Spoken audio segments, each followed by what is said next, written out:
Não dá.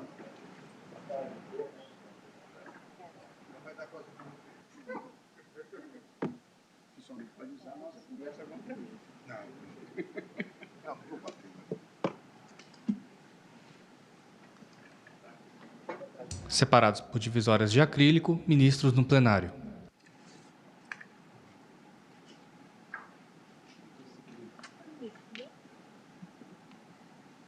Podemos nos sentar.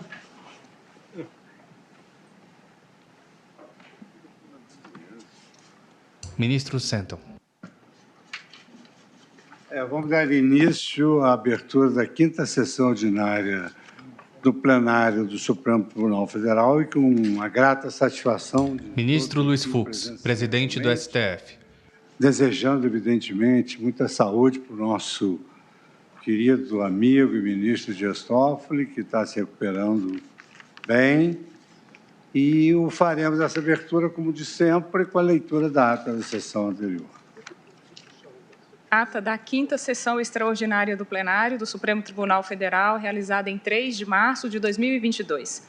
Presidência do senhor ministro Luiz Fux, presentes à sessão, senhores Carmen ministros Lilian Oliveira Dilma de Souza, Mendes, Ricardo assessora-chefe do Lewandowski, plenário. Carmen Lúcia, Dias Toffoli, Rosa Weber, Roberto Barroso, Edson Fachin, Alexandre de Moraes, Nunes Marques e André Mendonça.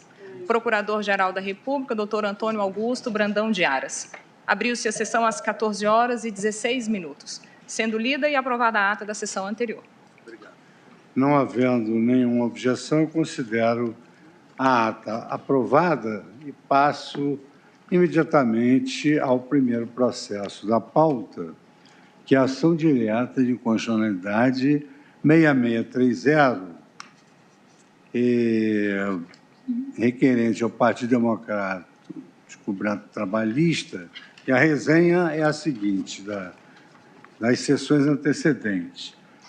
Após o voto do ministro Nunes Marques, relator que julgar procedente o pedido formulado na ação direta e assim atribuir interpretação conforme o artigo 1º, inciso 1º das linhas A e L da Lei Complementar 64 de 90, com a redação dada pela Lei Complementar 135, e propunha a modulação dos efeitos. Ministro Luiz Fux, presidente do STF. Pediu vista dos autos do ministro Roberto Barroso. Após o voto de vista do ministro Roberto Barroso, que divergia do ministro Nunes Marques, pediu vista dos autos do ministro Alexandre de Moraes. Então, o ministro Alexandre de Moraes devolveu a vista e a palavra está com Vossa Excelência. Antes de iniciar o julgamento, a eminente advogada pede a palavra para uma questão prévia, não é formal. Muito obrigada, senhor presidente. Inicialmente, antes de apresentar o requerimento, peço licença para Vossa Excelência para cumprimentar, fazer uma saudação especial às excelentíssimas senhoras ministras Carmen Lúcia e Rosa Weber, por ocasião da data de ontem, o Dia Internacional da Mulher. Vossas Excelências muito orgulham a todas nós, mulheres advogadas do Brasil. Muito obrigada. Senhor presidente, falo em nome do Partido Democrático Trabalhista, PDT, para formular um pedido de renovação das sustentações orais e pedir a que Vossa Excelência submeta essa questão de ordem à apreciação do plenário com base no artigo 134 do Regimento Interno dessa Corte, parágrafo 2º e 3º do Regimento. Isso porque houve um pedido de... houve a continuidade do julgamento após o ingresso de um novo membro nessa Corte, mas não só por essa razão, há mais 2 motivos relevantes para esse pedido de renovação. Esse caso impactará pelo menos 2 eleições, o pleito de 2020 e o pleito de 2022, e, além disso, a questão da modulação ou não dessa decisão, quando ela viola direitos, quando ela, na verdade, beneficia os direitos fundamentais dos candidatos, a não aplicação do artigo 16, nesse caso, ele transcende até a própria ação direta e se tornará uma exceção àquele precedente às viragens de jurisprudência. Por todas essas razões, respeitosamente, pedimos a renovação da sustentação oral E para informar também a Vossas Excelências que tanto eu, advogada do autor, quanto o doutor Marlon Reis, que é o advogado dos dois amici curiae, já estamos aptos a realizar sustentações orais, assim, caso assim essa Corte entenda, sem que seja necessário uma nova publicação de pauta. Muito obrigada. Muito obrigado, doutora Ezequiele.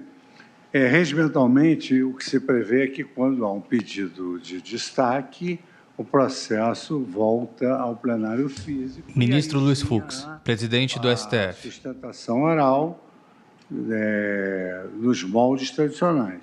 Mas aqui o julgamento se iniciou pelo plenário virtual, houve votação no plenário virtual, depois, então, houve um pedido de vista que se exteriorizou no plenário virtual, e aí houve um pedido de vista do ministro Alexandre, que solicitou que o apresentasse no plenário físico. Essa hipótese nós nunca enfrentamos sob um ângulo de concessão da palavra para sustentação oral. Então, como foi formulada agora a questão de ordem, eu particularmente entendo que não há oportunidade para essa sustentação oral, mas gostaria de ouvir os colegas. Então, vamos ouvir exatamente na ordem da votação. Vamos ouvir o ministro Alexandre de Moraes, que trouxe pedido de vista, né? Obrigado, presidente. Cumprimento a Vossa Excelência, cumprimento aos ministros, ministra Carmen, ministra Rosa, todos os ministros, cumprimento também o Procurador-Geral da República, doutor Augusto Aras. Alexandre de Moraes, ministro do STF. Presidente, eu aqui, com todo o respeito ao eminente advogado, acho que não há nem previsão regimental, nem necessidade da renovação. Não houve pedido de destaque. A verdade é uma sequência, após a vista e a devolução da vista do eminente ministro Luiz Roberto Barroso, que divergia do relator, entendi por bem pedir vista para analisar. E pedir a Vossa Excelência a devolução aqui, em virtude do assunto, da importância já para as próximas eleições. Então, não há nada de diferente do que uma devolução de vista e a continuidade normalmente. É assim que eu me posiciono, presidente. Ministro, então, agora, pela ordem, ministro Nunes Marques. Como Vossa Excelência se posiciona? Boa tarde a todos. Senhor presidente, particularmente, eu não veria dificuldade nenhuma, mas, como bem lembrado por Vossa Excelência, em todos os casos que essa Corte se debruçou com hipóteses semelhantes a essa, não houve sustentação oral. O último caso, salvo engano, de relatoria do ministro Edson Fachin, o que Vossa Excelência fez foi oportunizar ao relator... Nunes Marques, ministro do STF. Para que todos pudessem relembrar e se localizar melhor. E não houve sustentação. Então, dos casos que eu participei e que tenho conhecimento, realmente, esse procedimento de devolução de vista no plenário, ele apenas prossegue o julgamento. Então, pela tradição do tribunal e até ulterior modificação do regimento, eu entendo dessa mesma forma. Como vota Vossa Excelência, ministro André Mendonça? Senhor presidente, saudação também às nossas estimadas ministras, estimados ministros, doutor Aras, doutora, representante do autor, eu me manifesto... André Mendonça, ministro do STF. Vossa Excelência e dos ministros que me antecederam. Eu fiz uma inversão na ordem, mas isso é de só menos importância. Como vota Vossa Excelência, ministro Edson Fachin? Acompanho Vossa Excelência. Como vota Vossa Excelência, ministro Luiz Roberto Barroso? Presidente, eu adoraria ouvir tanto a ilustre advogada quanto o representante dos amici curiae, e acho até que enriqueceria o julgamento. Porém, penso que seja um precedente negativo. Luiz Roberto Barroso, ministro do STF. Possível, nós devemos ter regras constantes, de modo que, lamentando, me manifesto também contrariamente à reabertura. Nossa vice-presidente, ministra Rosa Weber, como se pronuncia? Senhor presidente, cumprimentando a todos, agradecendo em especial à procuradora do autor, que fez uma saudação tão gentil, pela data de ontem. Ministra Rosa Weber, vice-presidente do STF. Dos colegas que me antecederam, embora também eu, como o ministro Luiz Roberto acabou de ressaltar, tivesse muito gosto em ouvir a renovação das sustentações orais. Bueno. Ministra Carmen Lúcia. Pois não, senhor presidente, cumprimentando Vossa Excelência, os senhores ministros, o senhor Procurador-Geral da República, senhores advogados, agradecendo como a ministra Rosa pela gentileza da doutora Schizzielli. Eu também, presidente, me manifesto exatamente como Vossa Excelência, até lembrando um dado, além da Carmen Lúcia, ministra do STF. Deste tipo de comportamento, digamos que tivesse havido ali, nos votos que já foram tomados, alguém que se aposentou, que, na minha compreensão do regimento, não permite sequer o destaque, porque o regimento impede esse tipo de situação. O voto tomado do aposentado, que estava no exercício regular, não pode ser desfeito. Então, nem poderia recomeçar, porque senão nós anularíamos um voto que já foi dado no exercício pleno da ação. Essa é a razão pela qual também reforço o meu entendimento sobre a interpretação do regimento e, portanto, acho que há uma regularidade que não há por que desfazer aqui. Muito obrigada pela palavra. Muito obrigado, ministra Carmen Lúcia. Como vota Vossa Excelência, ministro? Presidente, boa tarde a Vossa Excelência. Cumprimento os eminentes pares. Ricardo Lewandowski, ministro do STF. Senhor presidente, os dispositivos regimentais que foram mencionados pela nobre advogada têm o sentido de permitir que um novo membro que ingresse no tribunal, que porventura não tenha ouvido as sustentações orais e se sentir inabilitado para votar, então ele pedirá para que as sustentações orais sejam renovadas. Existe uma outra hipótese que, a meu ver, a meu juízo, não é o caso, quando houver fatos novos que possam, eventualmente, alterar profundamente a situação fática, que não é o caso. Então, senhor presidente, reconhecendo o denodo, a combatividade dos advogados, eu me manifesto no mesmo sentido que Vossa Excelência, no sentido de não renovarmos as sustentações orais. Muito obrigado, ministro Ricardo Lewandowski. Vota a Vossa Excelência o decano, ministro Gilmar Mendes. Também, presidente, acompanho o encaminhamento que Vossa Excelência já fez e na linha da manifestação do plenário. Bom, então a Corte deliberou unanimemente, nós vamos iniciar o julgamento. Aí, se eventualmente houver a necessidade de esclarecimento de alguma matéria de fato, no curso do julgamento, aí, evidentemente, que a Corte é sempre aberta à participação dos advogados. Mas agora, definida a questão, vossas senhorias aguardarão a votação como de hábito. Tá bem? Muito obrigado. Cumprimentando Vossa Excelência, eu tenho um outro requerimento a fazer, que eu entrando em uma questão anterior. Eu queria me dirigir, primeiro cumprimentando Vossas Excelências e também repetindo o gesto da colega Ezequiel sobre referência às ministras com relação ao Dia Internacional da Mulher, cumprimentando-as e parabenizando-as. Eu queria me referir, eu tenho nos autos também mandato do Partido Cidadania, que requereu, na peça 153, há tempos, o ingresso como amicus curiae também, sobre o que não houve despacho. Eu queria me reportar muito gentilmente ao senhor relator e ao senhor presidente sobre essa particularidade, se teríamos como solver essa questão. Agradeço. Bom, senhor presidente, eu trouxe alguns pedidos de amicus curiae eu já ia fazer essa intervenção antes do voto do eminente ministro Alexandre de Moraes, para trazê-lo diretamente. Isso evitaria, na hipótese de indeferimento, um recurso, talvez até a destempo de ser apreciado pela Corte. Então, resolvi trazer diretamente para que o plenário apreciasse. Pedido de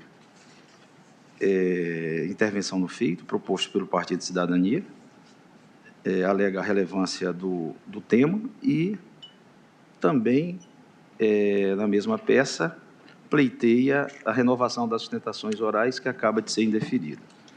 A minha posição em relação ao pedido é de indeferimento, né? E trouxe para poder ser apreciado por todos nesse momento. E aproveito a oportunidade, presidente, e solicito, da mesma forma como foi feito em todos os casos anteriores, que eu possa apenas fazer um pequeno resumo. Nunes Marques, ministro do STF. Distribuir o voto hoje para todos os gabinetes, mas apenas um resumo antes do voto do eminente Alexandre de Moraes. ADI 6630, requerente, PDT. A vista foi devolvida em plenário. Com relação à intervenção do amicus curiae, ibi adem ratio e ibi ad dispositio, aqui, o regimento não prevê essa possibilidade. Então, não tem razão de ser sustentação oral. Agora, é uma questão, vamos dizer assim, de generosidade judicial. O ministro Alexandre está com a palavra para proferir o voto vista. Excelência, concede a palavra antes ao ministro Nunes Marques para que faça a revisão? Lógico, sem nenhum problema.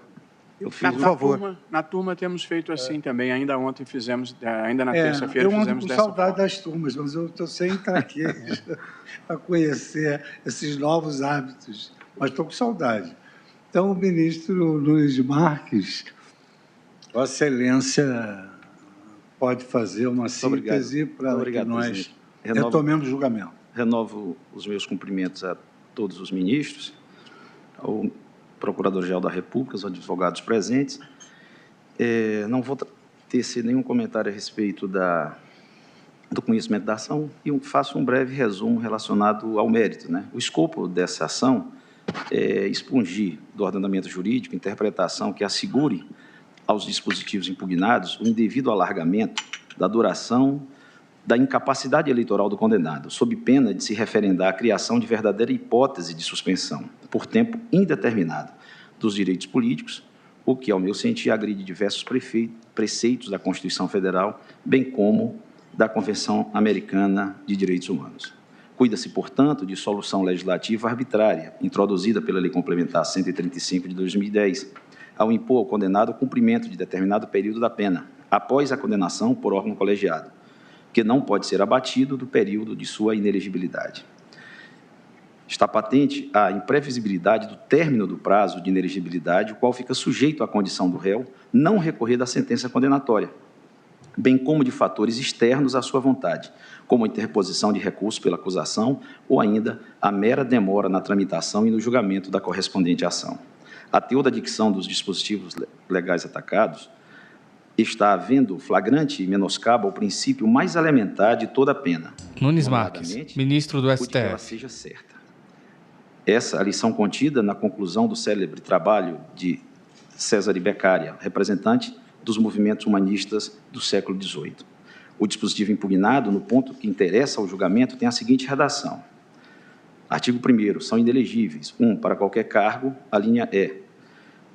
Os que forem condenados em decisão transitada em julgado ou proferida por órgão judicial colegiado, desde a condenação até o transcurso do prazo de 8 anos após o cumprimento da pena pelos crimes. ADI 6630, requerente, PDT. Preposição desde parece sugerir que o legislador tenha fixado o termo inicial do cumprimento da pena de modo claro, desde a condenação. Porém, quando se observa melhor o texto, vê-se que há uma ambiguidade, porque mais adiante a lei usa outras duas preposições, até e após, que também têm o sentido de fixação de tempo. Uma simples análise morfológica do texto é suficiente para perceber a sua incongruência manifesta. Quando se usa a preposição desde para fixar a abertura de um prazo, a par lhe cabe, para fechar o prazo, é a preposição até. Assim, desde o ponto A até o ponto B. O uso do após no dispositivo, segundo parece, veio da reprodução indevida do texto original, que previa a inelegibilidade para condenados por certos crimes, sempre depois do trânsito em julgado. A redação era esta. Os que forem condenados criminalmente com sentença transitada em julgado, pela prática de crime contra a economia popular, a fé pública, a administração pública, o patrimônio público, o mercado financeiro, pelo tráfico de entorpecentes e por crimes eleitorais pelo prazo de 3 anos após o cumprimento da pena. Constata-se que, na redação original da Lei Complementar 64 de 90, previa a duração da inelegibilidade tomando como termo inicial o fim do cumprimento da pena. Ao sofrer alteração pela Lei Complementar 135 de 2010, que previu a incidência da inelegibilidade a partir de momento anterior ao trânsito em julgado, que é a condenação por órgão colegiado, a Lei 64 de 90 passou a não ter mais um termo inicial certo para o início da inelegibilidade, porque tudo vai depender da sorte de cada processo. Vamos pensar nos intervalos de cumprimento da inelegibilidade em relação a certos atos do processo. O primeiro, condenação por órgão colegiado. A partir da condenação do colegiado, inicia-se a contagem da inelegibilidade por 8 anos. a partir do trânsito em julgado, independente do tempo de transcurso entre a decisão colegiada e o trânsito em julgado, reinicia-se a contagem de mais 8 anos de inelegibilidade. E, independente do tempo do trânsito em julgado até o final do cumprimento da pena, ao chegar ao final do cumprimento da pena, reinicia-se mais uma vez a contagem de 8 anos. Desde a condenação por órgão colegiado até o fim do cumprimento da pena, o réu permanece inelegível. Repito, durante todo esse tempo, que, aliás, é variável em cada caso, o condenado está inelegível. No entanto, e aqui é evidente e logicidade da lei, o seu prazo de inelegibilidade sequer começou a ser contado. Ora, como é que um indivíduo está inelegível, mas a sua inelegibilidade não é contada para abater no prazo a que foi condenado? Então, não se trata de uma pena incerta e cumprida clandestinamente pelo condenado. Com efeito, a partir da condenação por órgão colegiado, o indivíduo já está inelegível, por força do que está na nova redação da linha E do artigo 1º, inciso 1 da Lei Complementar 64 de 90. No entanto, paradoxalmente, o prazo da superação da inelegibilidade não está contando, porque a lei diz que ela só conta depois que a pena for cumprida. Então, isso significa que o cidadão está cumprindo a sanção de inelegibilidade, mas isso não é computado como cumprimento. Essa solução tem ainda o defeito de lançar o réu de uma ação penal num dilema insuperável. Se ele recorre da sentença criminal, protraindo o trânsito em julgado e, por consequência, o início do cumprimento da pena, irá dilatar sua inelegibilidade por tempo incerto. A alternativa a isso é não alargar ou não alegar nada contra a condenação, mesmo que haja algo a ser alegado, para começar rapidamente a cumprir a pena e, com isso, a contar o prazo para superar a inelegibilidade. Outra perplexidade é que pode ocorrer de um indivíduo ficar inelegível por muito mais tempo do que aquele previsto em lei como prazo de inelegibilidade, mesmo em condenações criminais no mínimo legal. Basta que o seu recurso, ou mesmo o da acusação, que vise aumentar a pena contra a decisão colegiada, demore para ser julgado pelos tribunais superiores, suponhamos, 8 anos. Essa demora, que é imputável unicamente ao Poder Judiciário, distende o prazo da inelegibilidade de maneira imprevisível.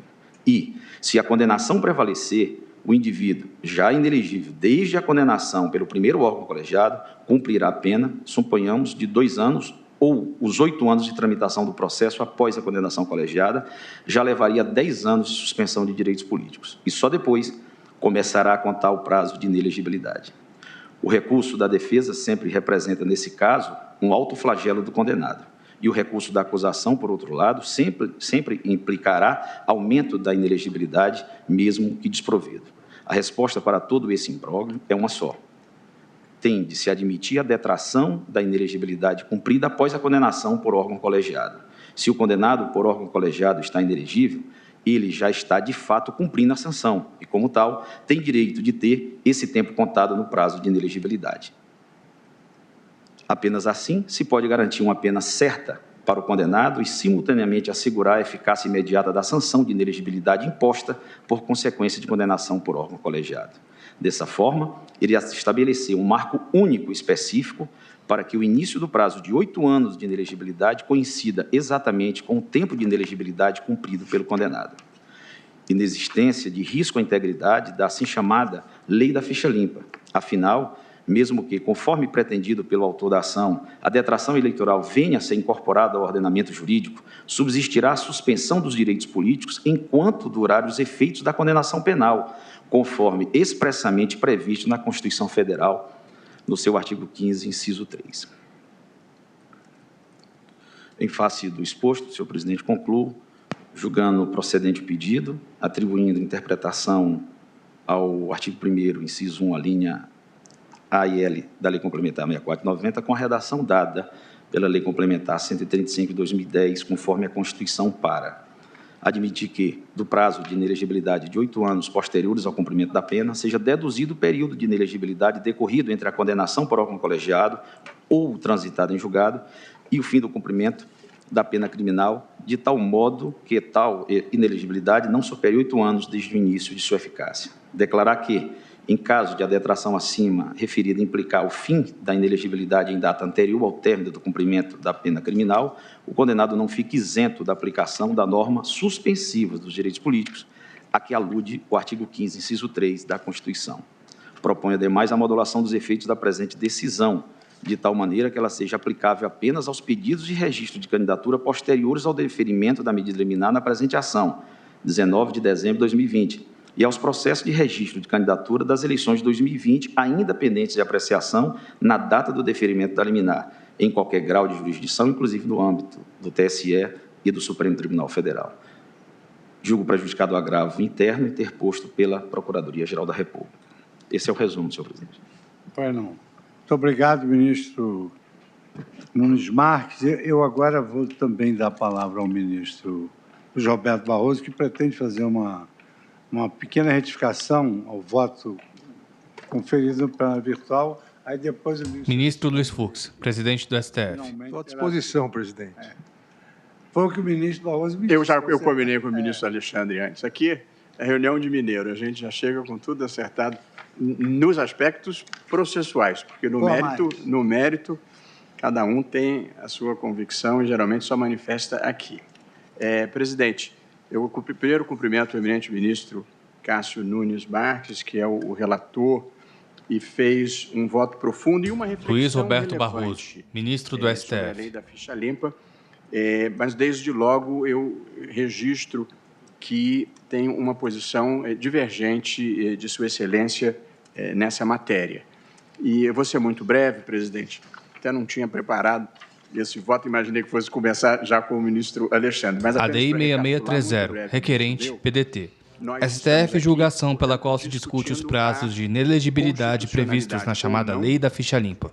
Do dispositivo da Lei da Ficha Limpa, que tem a seguinte dicção: são inelegíveis para qualquer cargo, artigo 1º, são inelegíveis para qualquer cargo, inciso 1, letra E, os que forem condenados em decisão transitada em julgado ou proferida por órgão judicial colegiado, desde a condenação até o transcurso do prazo de 8 anos após o cumprimento da pena, e aí vem o rol de crimes que geram essa consequência da inelegibilidade por 8 anos. Esse é o objeto da ação. Então, para situar o meu voto e os eminentes colegas, qual era a situação que existia antes da Lei da Ficha Limpa?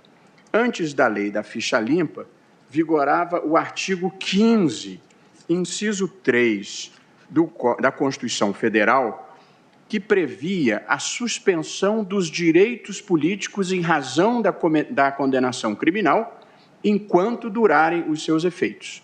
Portanto, a Constituição brasileira previa que alguém condenado criminalmente ficava com os seus direitos políticos suspensos enquanto durassem os efeitos da condenação. Portanto, no curso da condenação, esse indivíduo não poderia ser candidato a nada porque ele era inelegível por estar sem os seus direitos políticos. Isso era o que vigorava antes da Lei da Ficha Limpa. Vem a Lei da Ficha Limpa e agrava a situação das pessoas que já houvessem sido condenadas por determinados crimes, como os crimes contra a administração pública, peculato, lavagem de dinheiro, tráfico e outros crimes. E o que a Lei da Ficha Limpa fez?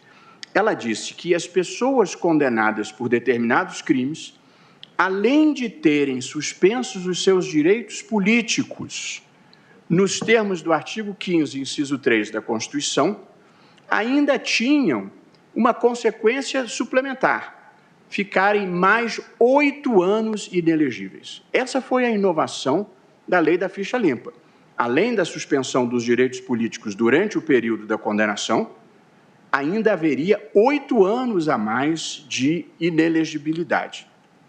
Isso é o que foi feito, e esta previsão foi julgada constitucional pelo Supremo Tribunal Federal em acordo da relatoria de Vossa Excelência, ministro Luiz Fux. Portanto, não é a constitucionalidade desse dispositivo que está em jogo. O Supremo já disse que ele é constitucional. Nós estamos aqui discutindo a melhor forma de se interpretar esse dispositivo. Na verdade, a melhor forma de se fazer a contagem desses 8 anos de inelegibilidade previstos nesse dispositivo. Portanto, não é uma mudança na lei da ficha limpa, a meu ver. A meu ver, é a interpretação que nós estamos fazendo. Eu vou dizer a interpretação que me parece correta e que, evidentemente, pedindo vênia aos que pensam diferentemente. Qual foi a interpretação que deu o ministro Cássio Nunes Marques, da qual eu, respeitosa e carinhosamente, estou divergindo?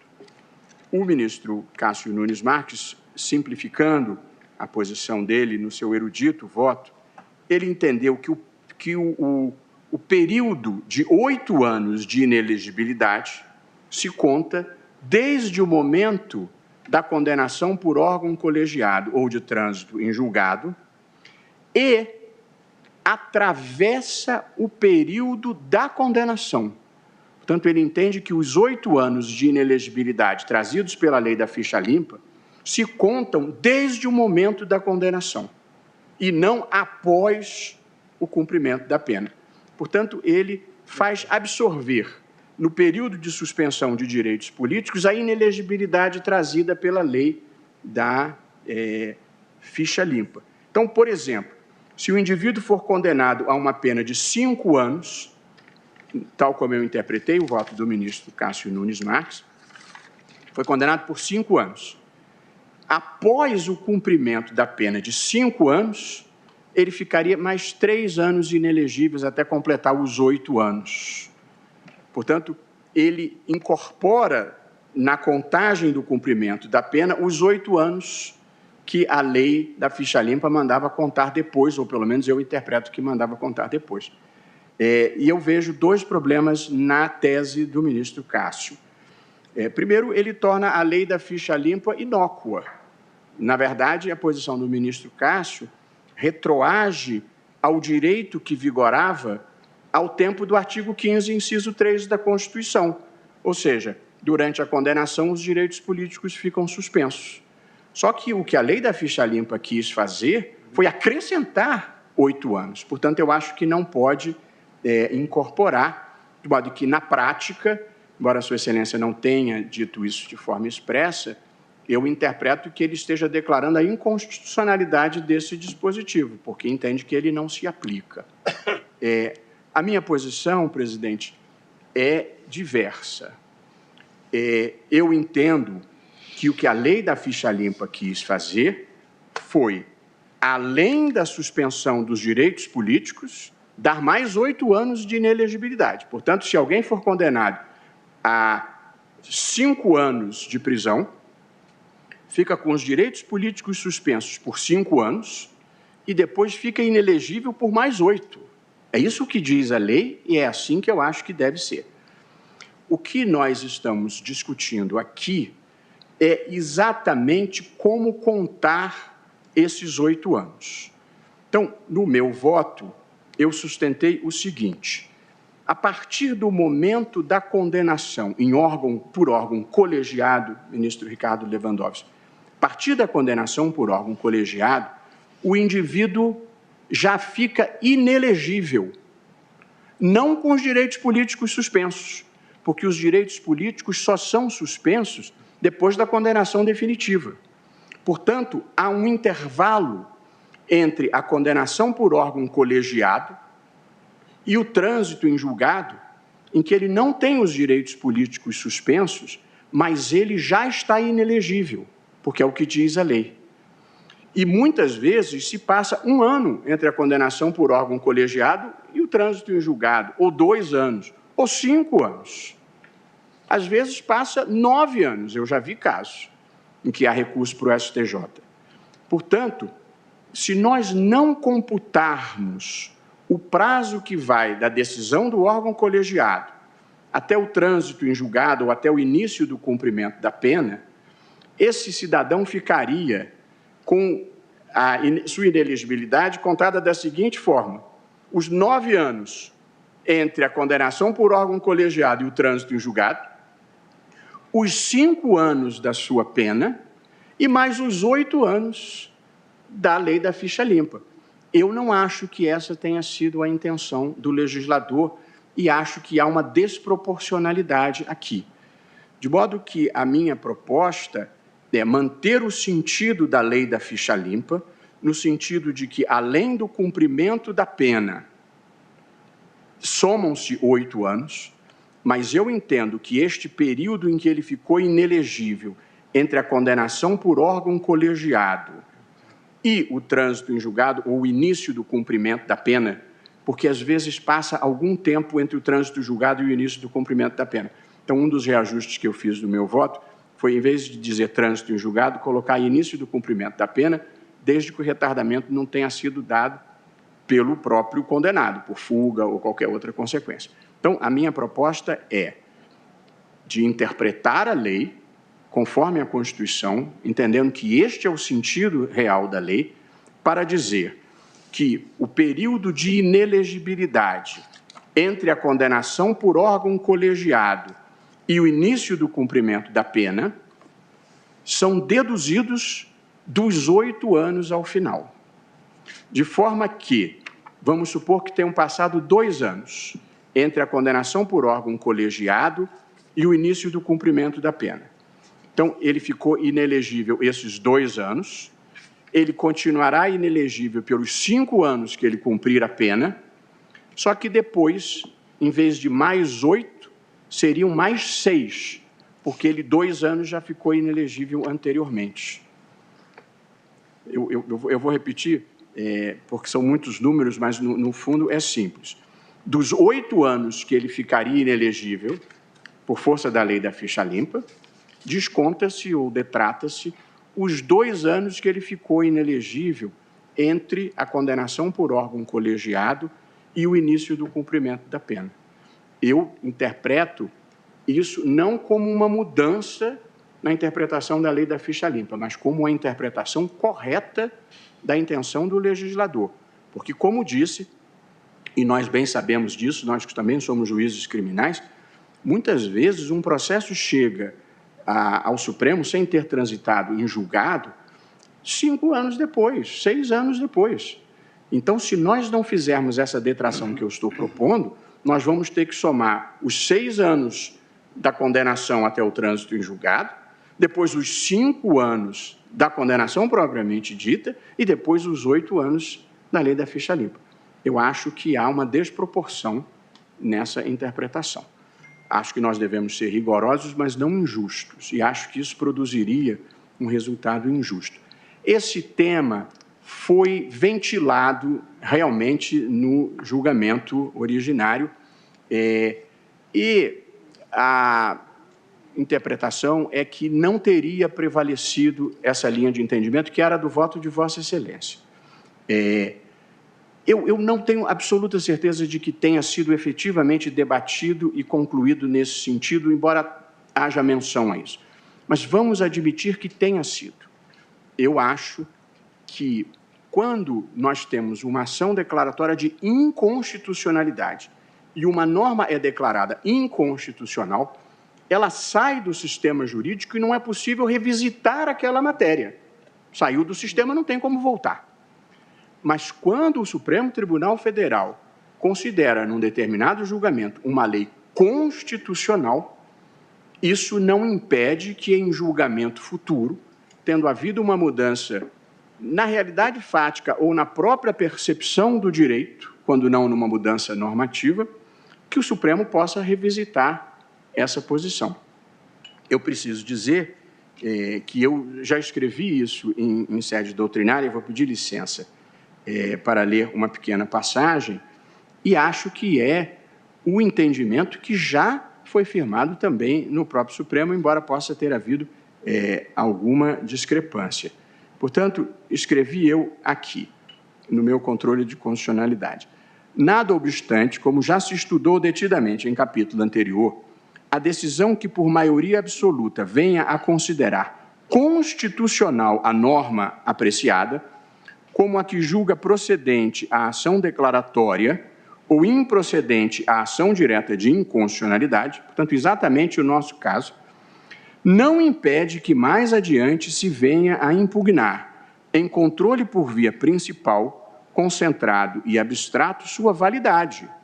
É que, como assentado, podem sobrevir mudanças no ordenamento constitucional na situação de fato subjacente à norma ou até mesmo na própria percepção do direito que deve prevalecer em relação a determinada matéria.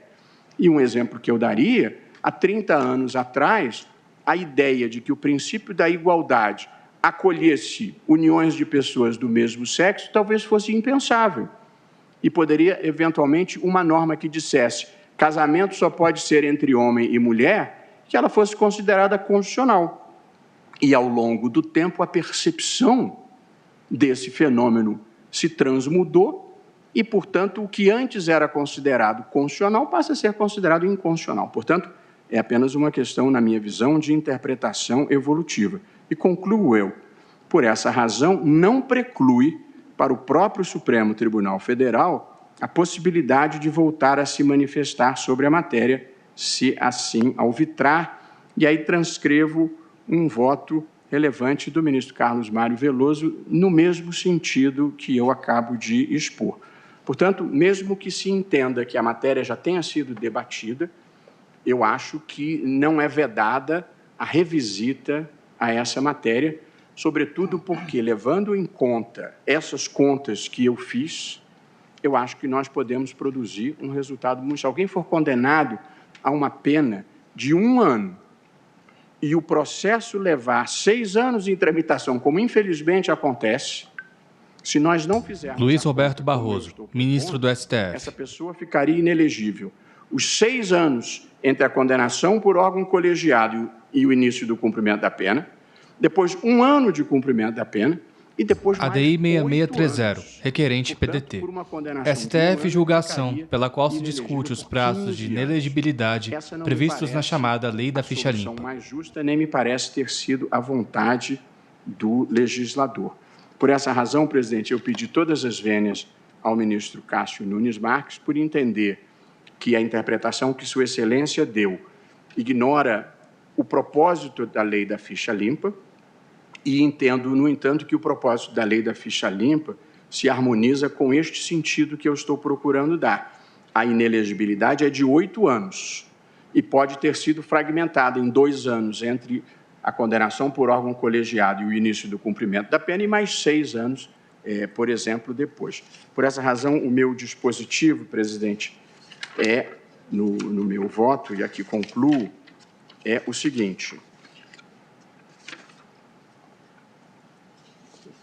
Ministro, folheia páginas. Pedido que se julga parcialmente procedente para interpretar o artigo 1º, inciso 1, letra E, da Lei Complementar 64 de 90, em conformidade com a Constituição, com a finalidade de explicitar que do prazo de inelegibilidade de 8 anos após o cumprimento da pena, deve ser deduzido o período de inelegibilidade transcorrido entre a condenação por órgão colegiado e o início do cumprimento da pena, desde que a demora entre o trânsito em julgado e o efetivo início do cumprimento da pena seja devido exclusivamente a questões de administração da Justiça. E também, pedindo vênia ao ministro Cássio, estou divergindo para que a modulação dos efeitos se dê ex nunc, só daqui para frente, sem afetar nenhuma situação pretérita. E assim, me parece, porque muitos candidatos potenciais não fizeram o pedido de registro da sua candidatura porque estavam interpretando a lei como o Supremo havia interpretado ou aparentemente interpretado da primeira vez. Então, se nós permitirmos que os poucos que não se curvaram à jurisprudência se beneficiem, eu acho que nós criamos uma desequiparação injusta. Portanto, como aqui vislumbro, em algum sentido, uma mudança de entendimento, acho que só pode valer daqui para frente. A minha tese de julgamento, presidente, é precisamente a seguinte: do prazo de 8 anos após o cumprimento da pena previsto no artigo 1º, inciso 1, letra E, da Lei Complementar número 64 de 90, deve ser deduzido o período transcorrido entre a condenação por órgão colegiado e o efetivo início do cumprimento da pena. Esse é o ponto de vista que eu sustentei, pedindo todas as vênias ao eminente ministro Cássio Nunes Marques. Senhor presidente, uma breve manifestação, não a respeito do voto brilhante do ministro Barroso, mas de uma assertiva de Sua Excelência, que, ao final, já até dispensaria o meu à parte, para que se evite comentários de que... Nunes Marques, ministro do STF. Se eventualmente acolhida em toto ou em parte, como fez Sua Excelência está julgando parcialmente procedente, não é isso? Para interpretar conforme a Constituição. Conforme. Não seja tomada por tornar a lei da ficha limpa inócua. Digo isso porque é importante que se frise. O que está em julgamento é apenas uma linha de um dispositivo da lei.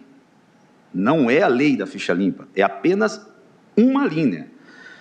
O artigo 1º, inciso 1... Ministro Cássio, foi exato, eu falei a mais, é exatamente este específico dispositivo, e não a lei toda. A lei toda. Certamente, claro. Mas, ao final, Vossa Excelência já rematou. Então, em relação, por exemplo, só ao inciso 1 do artigo 1º, nós temos 13 alíneas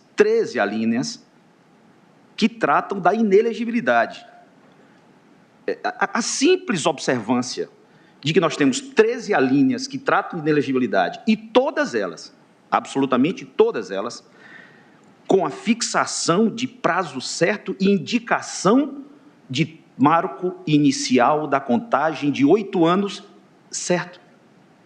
E isso está na lei da ficha limpa e não está sendo debatido. 13 alíneas no inciso 1 do artigo 1º, todas 8 anos contados de uma data específica. A única linha que isso não aconteceu foi com a linha E, porque ela diz: o candidato estará inelegível a partir da primeira decisão em colegiado. Então, a partir do momento que o candidato é condenado por um órgão colegiado, ele está inelegível por 8 anos. Se daquela data onde ele começa a cumprir a pena, daqui a 7 anos, vier o trânsito em julgado, reinicia-se a contagem de 8 anos.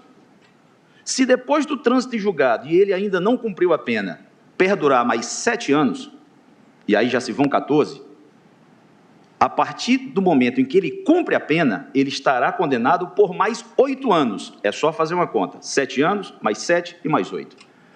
O ajuste que eu entendi que merece essa conformação constitucional, que Sua Excelência ministro Barroso também vê que há necessidade desse ajuste, é porque apenas nessa linha não foi fixada uma data específica, um marco temporal específico.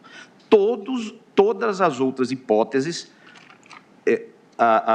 o prazo de inelegibilidade é de 8 anos a se iniciar com um marco temporal específico. Apenas na linha E, nós temos essa claudicância a depender da marcha processual, que pode elevar a inelegibilidade de 8 anos para 22, 24 ou mais anos. Era essa a intervenção, para que fique claro que o que está sob julgamento é apenas uma linha da lei da ficha limpa, e não absolutamente, como bem frisou o ministro Barroso, nenhuma revisão da lei da ficha limpa. Muito obrigado, senhor presidente, pedindo desculpas aqui ao ministro Barroso pela parte e pelo ministro Alexandre, que aguarda para a devolução do voto visto.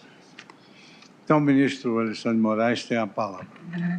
Obrigado, presidente. Eu gostaria aqui de iniciar dizendo que, apesar de ser uma única linha, todo o respeito ao que foi dito, é a linha mais importante da lei da ficha limpa. Alexandre de Moraes, ministro do STF.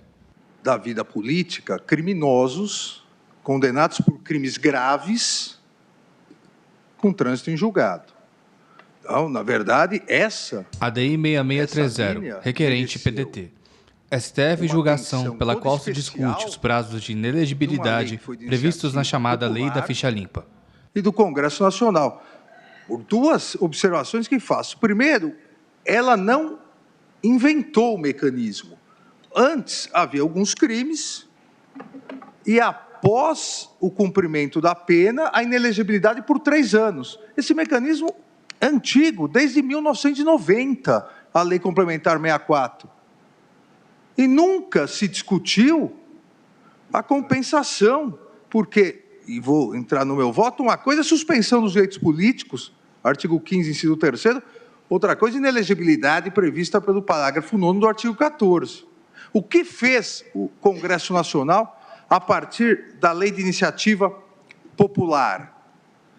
Ampliou os crimes e ampliou a inelegibilidade. E por que fez isso? Fez isso pelo desassombro que vinha ocorrendo.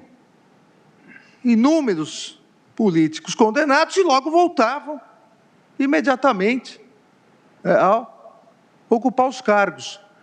E não são todos os crimes, são crimes graves somente que geram a inelegibilidade. Então, isso é muito importante dizer, porque dependendo do resultado desse julgamento, por exemplo, um traficante de drogas, tráfico de drogas, a pena é de 5 a 15 anos de reclusão. Se nós pegarmos a pena média, 10 anos, ele completa a pena, nem inelegível ficou. Nem inelegível ficou. Um homicida, homicídio qualificado, artigo 121, parágrafo 2º, torturou e tacou fogo a pessoa. Ah, não tem ninguém que é candidato assim? Tem. Pergunta para o TRE do Rio de Janeiro.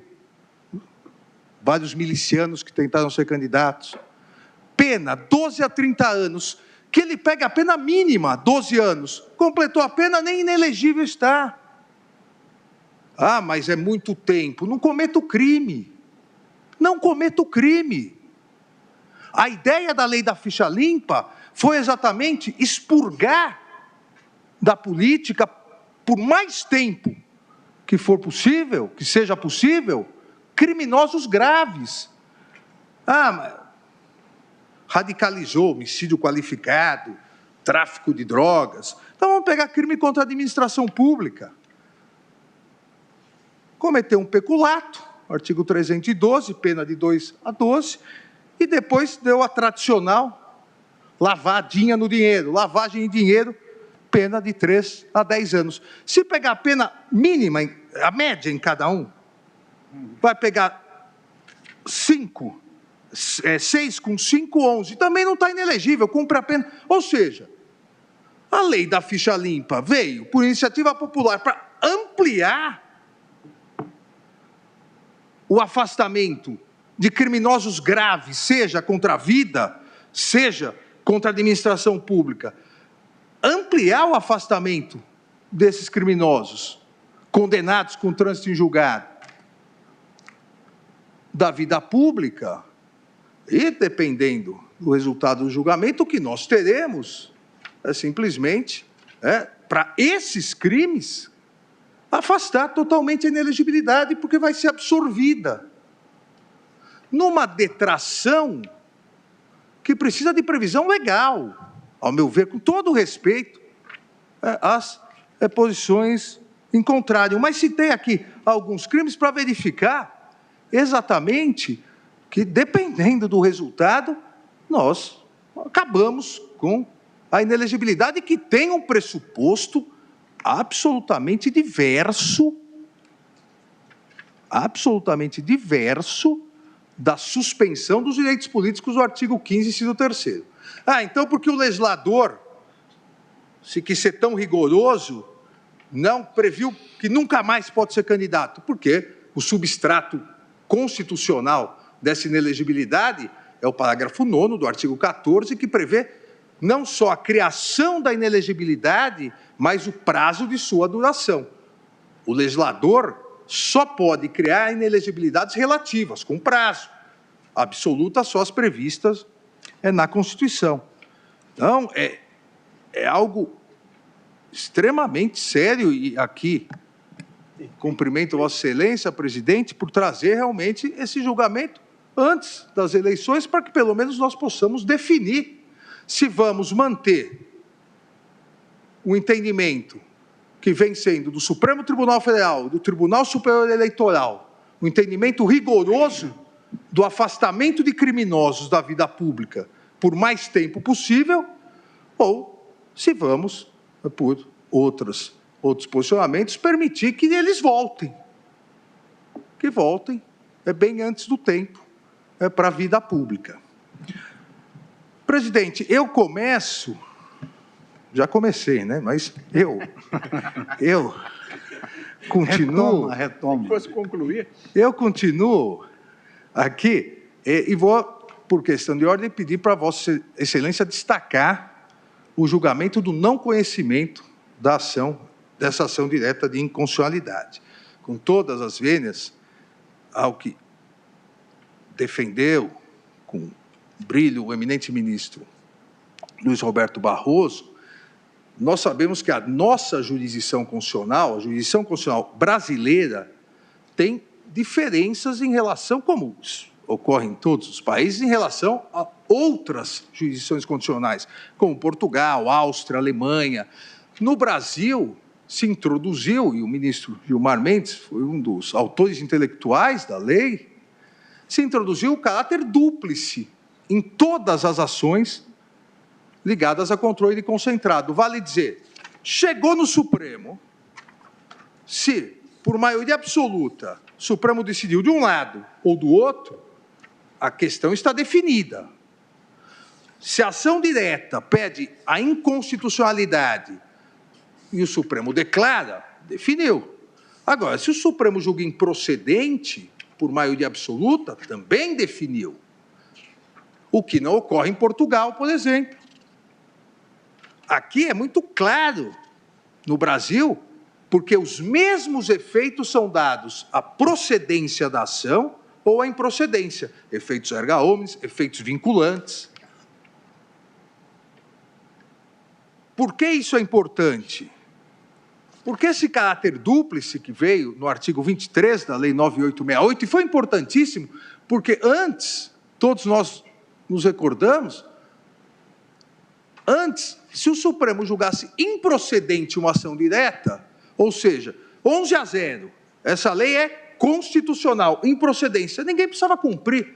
O juiz podia falar, não é, eu acho que não é, que é inconstitucional, não vinculava ninguém. Vem em boa hora esse caráter dúplice. E somado a esse caráter dúplice, isso é muito importante, e eu estou fazendo um resumo do voto, porque já distribuí a vossas excelências, somado a esse caráter dúplice, há o que nós também sabemos, a natureza na nossa jurisdição constitucional do pedido do Supremo Tribunal Federal ficar adstrito ao pedido, mas a causa de pedir é aberta. Ou seja, se o autor pede para declarar inconstitucional, como pediu, a lei da ficha limpa, os artigos tais, por causa de pedir próxima e remota, porque fere o artigo tal da Constituição por esses motivos, o Supremo pode falar, não, eu até declaro inconstitucional, mas porque fere o outro artigo e outros motivos. Há uma presunção absoluta, isso é pacificado na nossa jurisdição constitucional, a partir da causa de pedido aberta, que o Supremo Tribunal Federal analisou todos os fundamentos possíveis. Até por isso, a própria Lei 9868 democratizou a jurisdição constitucional. Trouxe o amicus curiae, trouxe a possibilidade de audiências públicas, trouxe a possibilidade do Supremo Tribunal Federal pedir pareceres a órgãos técnicos e a juristas e aos próprios tribunais, porque, uma vez decidido, não cabe repetição de ação direta, pacificado aqui na nossa jurisprudência, e mais, não cabe ação rescisória. Isso que já era pacificado, e cito vários precedentes, veio também no artigo 26 da Lei 9868, não cabe ação rescisória. Mas nunca mais o Supremo Tribunal Federal vai poder discutir esse assunto? Sim, porque a própria Corte definiu que as decisões não vinculam o Congresso Nacional. Basta o Congresso regulamentar a matéria de outra forma, ou da mesma forma, isso volta a poder ser discutido. Mas não cabe nova ação direta, ou nova ADPF, ou nova ação declaratória de constitucionalidade, e não cabe ação rescisória. Isso não só é texto expresso do artigo 26 da Lei 9868, mas já era jurisprudência pacificada no Supremo Tribunal Federal. Do que se trata a ADI 6630, que estamos julgando? É uma verdadeira ação rescisória, uma medida substitutiva, como se fosse uma ação rescisória disfarçada do julgamento das ADCs 29 e 30 e da ADI 4578 de relatoria de Vossa Excelência, onde os mesmos argumentos expostos na petição inicial, e vou citar, o trecho dos votos, à época discutido, foram analisados. Na ADC 29 e 30, na ADI 4578, se analisou a lei da ficha limpa como um todo, mas os pontos específicos foram discutidos. Inclusive, a grande discussão sobre essa possibilidade da inelegibilidade antes do trânsito em julgado, a partir da segunda instância, e a possibilidade que Vossa Excelência defendeu dessa detração. Então, houve discussão, houve julgamento que consta no dispositivo. Então, nós estamos discutindo o que já foi discutido. Isso é possível? Entendo que não, porque não houve alteração da lei, não houve alteração de paradigmas constitucionais, não me parece que tenha havido alteração fática para uma mutação constitucional, uma vez que os crimes graves que geram inelegibilidade não diminuíram, infelizmente. Então, nós estamos rediscutindo. Alexandre de Moraes, ministro do STF. De inúmeras outras ações rescisórias, entre aspas, travestidas ADI 6630, requerente PDT.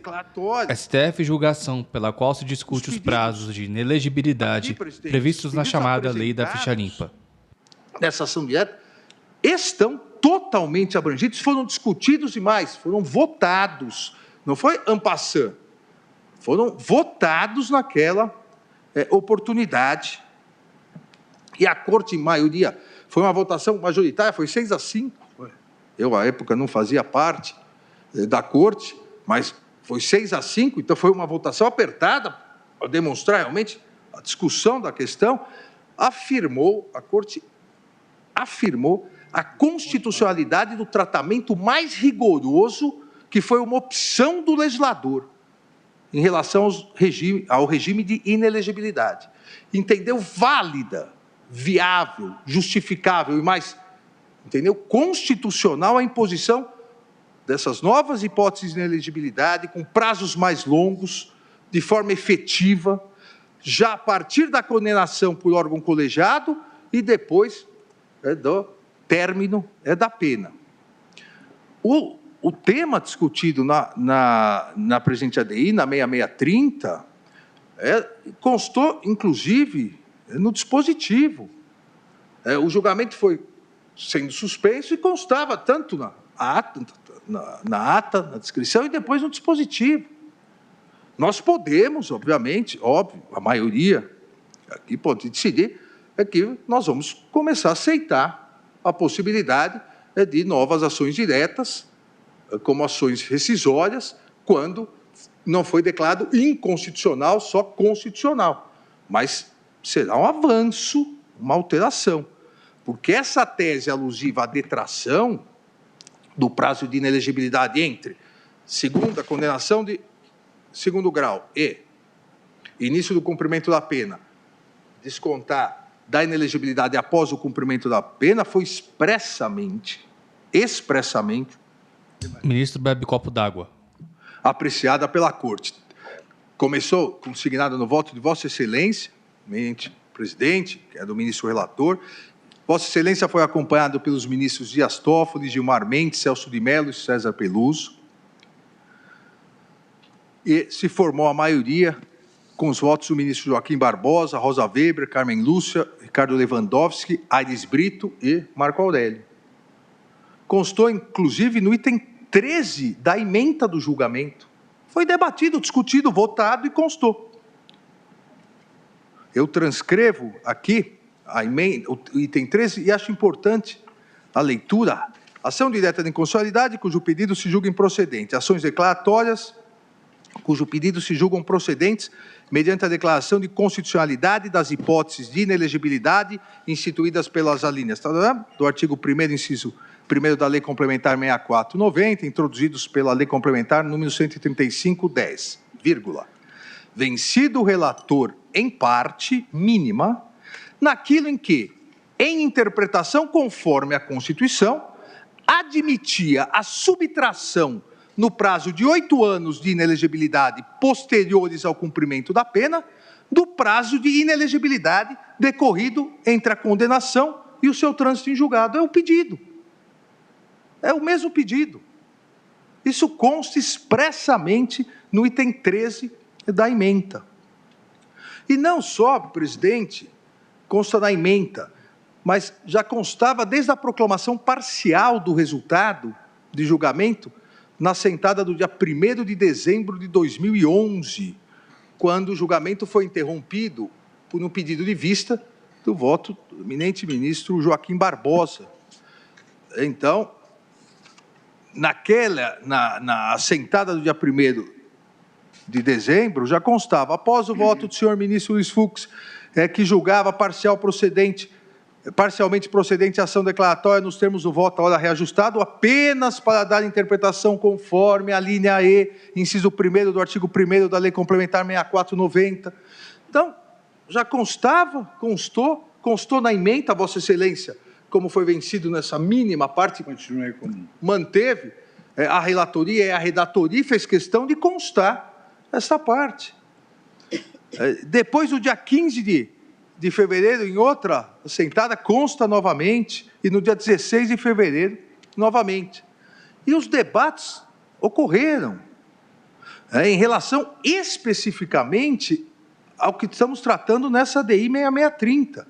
O ministro Marco Aurélio, que se manifestou favoravelmente à ampliação desse prazo de inelegibilidade, por entender que se tratou de uma opção, como eu entendo também, uma opção político-normativa válida e constitucionalmente idônea do legislador. O ministro Marco Aurélio, nos debates, colocou: presidente, chegamos, ia deixar por último esse item, mas não farei suspense quanto ao meu voto, ao tema tratado na linha E do inciso 1º do artigo 1º da Lei Complementar número 64/90, com a redação. Aí começa a discussão. A consideração da decisão criminal estava submetida à preclusão maior, trânsito em julgado, defende a questão da possibilidade dessa antecipação, eu não quero cansá-los com a leitura, mas segue na sequência e afasta expressamente no seu voto a possibilidade de detração. E fala: fiz uma projeção. Imaginemos que uma decisão do colegiado tenha sido prolatada em 2010 e que essa decisão de início desafie recurso especial para o Superior Tribunal de Justiça e o extraordinário para o Supremo. Se houver uma situação concreta que, de forma otimista, imaginemos a passagem apenas de 5 anos da tramitação do processo nos 2 tribunais, ter-se-á considerado uma pena de 3 anos o cumprimento e mais 8 anos de inelegibilidade. O que ocorrerá se proceder-se à mitigação da norma, disse o ministro Marco Aurélio, aprovada pelos legisladores, e cogitar-se da subtração do período entre o acórdão e a data do trânsito em julgado? Veja, expressamente tratando dessa hipótese. 11 anos, 8 mais 3, menos os 5 aludidos. E não considero argumento extravagante. Estará o candidato inelegível apenas por 6 anos. Então, afastou, porque o que a lei da ficha limpa quis foi ser realmente mais dura com criminosos condenados por crimes graves com trânsito em julgado. Então, houve essa discussão, tanto na ementa, constante no voto de Vossa Excelência, na ementa como vencido, ministro Marco Aurélio, ministra Rosa Weber, ao apontar sua divergência, também colocou, e transcrevo no voto, também colocou a importância da inelegibilidade do parágrafo 9º do artigo 14, a fim de proteger a probidade administrativa, a moralidade para o exercício do mandato, considerada a vida pregressa, etc., e disse: somadas tais razões, reitero de que a inelegibilidade não se traduz em sanção penal. Com a devida vênia, divirjo do voto do eminente relator, ministro Luiz Fux, no específico ponto em que declara parcialmente inconstitucional, sem redução de texto, para que a questão, e depois continua, admitir a dedução do prazo de 8 anos de inelegibilidade posteriores ao cumprimento da pena no prazo de inelegibilidade decorrido entre a condenação e seu trânsito em julgado. E a ministra Rosa Weber ainda continuou dizendo: a imposição da inelegibilidade desde a condenação pelo colegiado, passando pelo trânsito em julgado e até por 8 anos após o cumprimento da pena, constitui um prazo dilatado, mas que se encontra dentro do âmbito da liberdade de conformação do legislador. Ou seja, aqui também a discussão e os fundamentos, os quais também concordo com a eminente ministra Rosa Weber. Da mesma forma, presidente, colegas, a ministra Carmen Lúcia igualmente reconheceu a constitucionalidade da Lei Complementar 135 e afastou a possibilidade de detração. Eu cito a questão, aqui a eminente ministra Carmen Lúcia diz: ao final, senhor presidente, quando se tratou da questão da razoabilidade, não da proporcionalidade, a meu ver, continuo entendendo que esta lei, tal como afirmado pelo ministro relator, como eu disse, cujo voto acompanho, mas em maior extensão, considerando constitucional plenamente, é exatamente no sentido de dar cumprimento à Constituição, segundo o que foi estabelecido pelo legislador. E aí entra na questão específica. Quanto à ressalva feita ao ponto da restrição, à linha E do inciso 1º do artigo 1º da Lei Complementar 135, considero-a perfeitamente consonante, harmoniosa com a Constituição, razão pela qual também julgo improcedente as ações.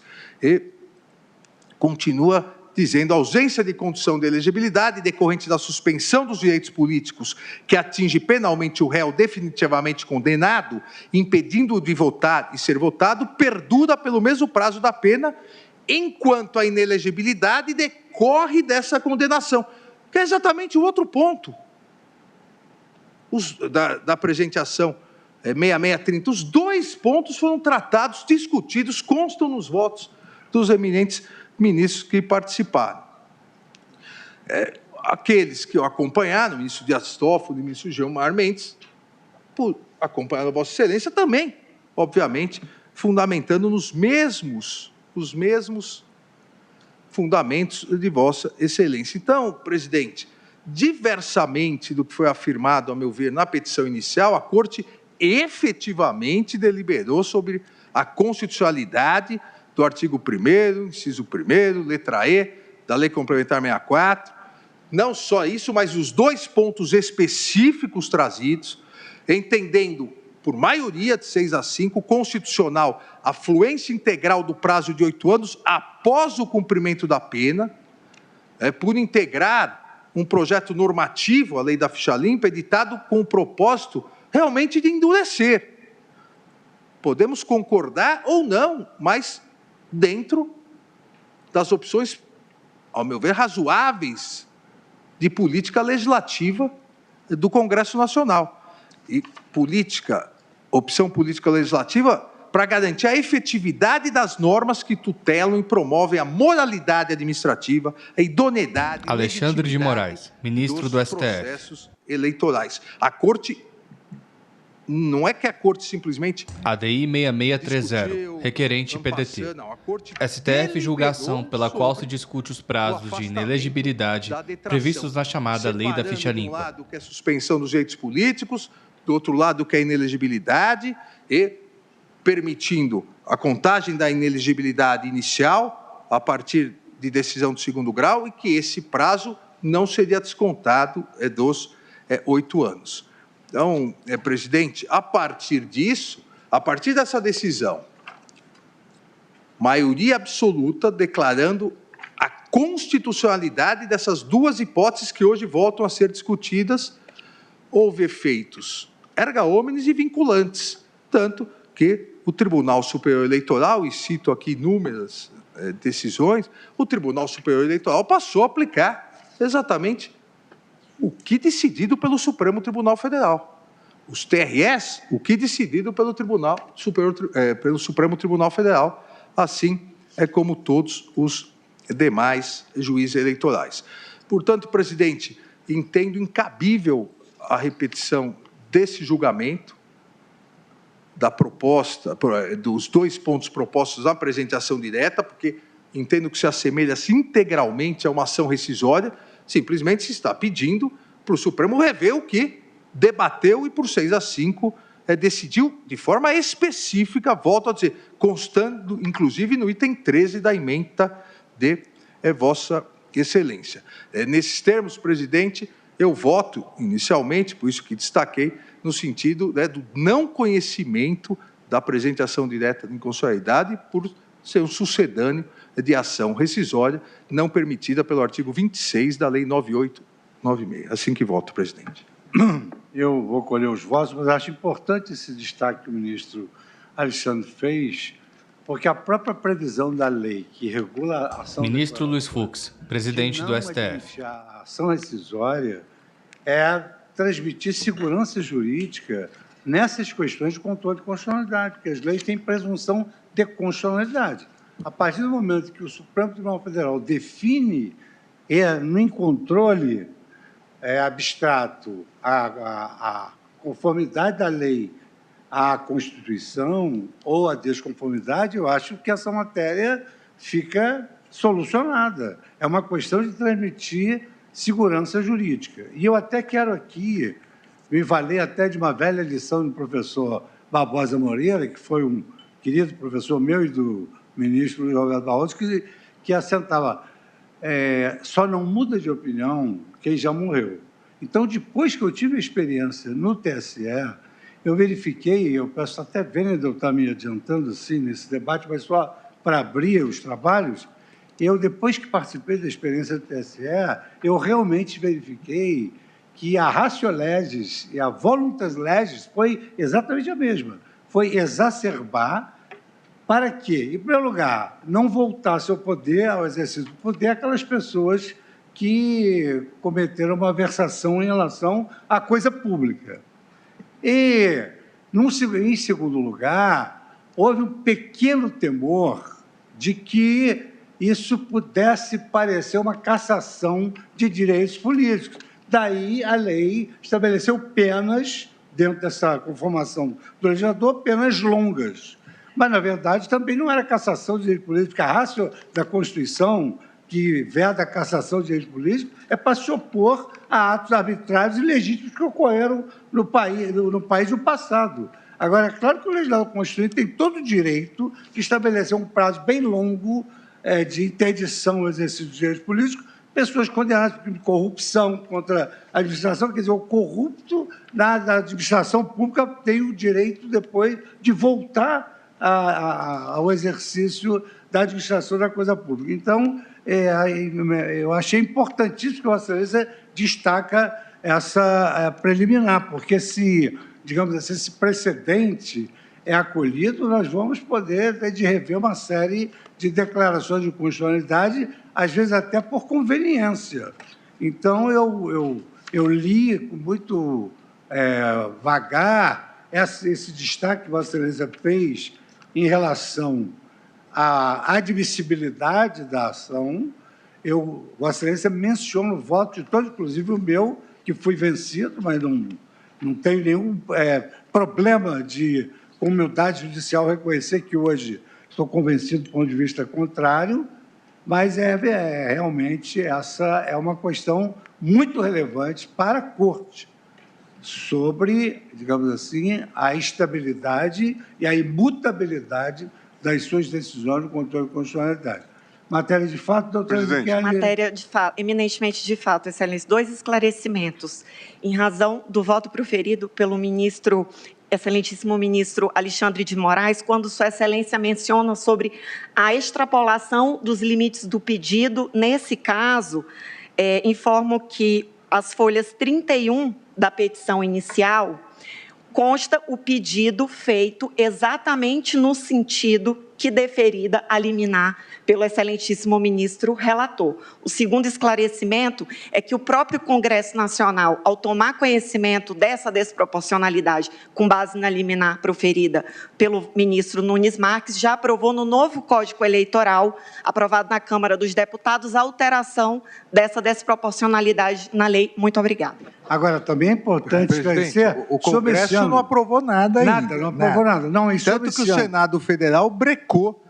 O Código, a Câmara aprovou e o Senado ainda vai discutir, e vai discutir bastante. Não, e eu trago aqui as informações do Congresso Nacional no sentido de, das suas informações, sustentando que eventual procedência da ação constituiria uma usurpação da competência constitucional do Congresso Nacional e falta de interesse processual na medida que a bancada do partido autor aprovou à unanimidade o texto da lei impugnado por ocasião do processo legislativo e que a lei complementar, lei da ficha limpa, seria fruto de uma amplíssima mobilização cívica de diversos segmentos da sociedade em busca da maior lisura e decência dos processos de eleição dos quadros políticos dirigentes do país. E, finalmente, que durante o processo legislativo a maioria parlamentar rejeitou expressamente propostas de emenda à redação que previam a detração, sem prejuízo, ao final, um argumento de encerramento, que a matéria controvertida foi expressamente debatida nas ADCs 29 e 30, que fui o relator e fiquei parcialmente vencido exatamente nesse aspecto que o ministro Alexandre de Moraes menciona. Então, a palavra do Supremo Tribunal Federal, num dado momento, tem que ser imutável e indiscutível. É o preço que se paga para ter segurança jurídica. Se é justo ou injusto, se é certo ou errado, a coisa julgada. Eu não tenho compromisso com isso. A coisa julgada tem compromisso com a segurança jurídica e a estabilidade social. Então, após o voto de Vossa Excelência, eu tenho de colher o voto... Eu só gostaria de fazer uma observação para registrar que o ministro Alexandre acaba de proferir, acho extremamente importante o voto a propósito dessa temática. Mas Gilmar Mendes, ministro do STF. É possível, sim, que uma lei declarada... É evidente, se uma lei é declarada inconstitucional, toliter quaestio. O tema está resolvido. O ministro Alexandre, inclusive, esboçou a possibilidade de o Congresso aprovar, como acontece, porque não vincula, uma nova lei e, eventualmente, uma nova composição vir a declarar a lei constitucional. E isso é um diálogo institucional que se desenvolve, há vários exemplos no direito comparado. O outro fenômeno é igualmente possível de, sem entrar nessa discussão sobre quão profundas foram as discussões naquele momento e se o tema ficou, de fato, resolvido. Mas essa é uma questão porque eu convivi com a construção inicial da ADC, da Ação Declaratória de Constitucionalidade. Discuti, então, o tema na linha do que já defendia na minha dissertação de doutorado. Portanto, A Vossa Excelência sempre rejeitou esse caráter dúplice. Isto, exatamente nessa perspectiva. E aí, então, eu escrevi num texto, a propósito dessa temática, que se o Instituto da Eficácia erga omnes entre nós, tal como a força de lei no direito tedesco, a chamada Gesetzkraft, constitui categoria específica de direito processual, afigura-se lícito indagar se seria admissível a submissão de lei que teve a sua constitucionalidade reconhecida a um novo juízo de constitucionalidade do STF. E dizia, analisando especificamente o problema de admissibilidade de uma nova aferição de constitucionalidade de norma declarada constitucional pela Corte Constitucional Alemã, Bundesverfassungsgericht, Hans Brox a considera possível, desde que satisfeitos alguns pressupostos. É o que anota na seguinte passagem do seu ensaio sobre o tema. Se se declarou, na parte dispositiva da decisão, a constitucionalidade da norma, então se admite a instauração de um novo processo para aferição de sua constitucionalidade se o requerente, o tribunal suscitante, ou o recorrente demonstrar que se cuida de uma nova questão, uma questão que eventualmente não foi resolvida. Tem-se tal situação, após a publicação da decisão, se verificar uma mudança de conteúdo da Constituição ou da norma objeto de controle, de modo a permitir supor que outra poderá ser a conclusão do processo de subsunção. Uma mudança substancial nas relações fáticas ou na concepção jurídica geral pode levar a essa alteração. Só queria lembrar que, recentemente, não faz muito, nós tivemos um caso, ainda estava entre nós o ministro Teori Zavascki, que foi a questão de LOAS, em que nós declaramos, aqui foi até o contrário, houve uma DIN contra a lei de LOAS e o Supremo declarou constitucional a lei, que estabelecia aquele teto ou aquele critério Ministro bebe copo d'água. A assistência social. E depois passaram a pular, em função de várias considerações, liminares que vinham ao Supremo em reclamações. Gilmar Mendes, ministro do STF. Que se aplicasse aquele entendimento de que a lei de LOAS deveria ser aplicada, o modelo de assistência social, e, portanto, não se poderia expandir ADI 6630, requerente PDT. STF julgação pela qual se discute os prazos de inelegibilidade previstos na chamada Lei da Ficha Limpa. Pronunciamos uma declaração de inconstitucionalidade sem pronúncia da nulidade naquele caso. Portanto, eu peço todas as vênias ao ministro Alexandre para anotar que é possível, sim, que é admissível, sim, a rediscussão, tendo em vista uma ação declaratória de constitucionalidade, que isso é possível. Até uma forma do sistema desatar um nó que se coloca.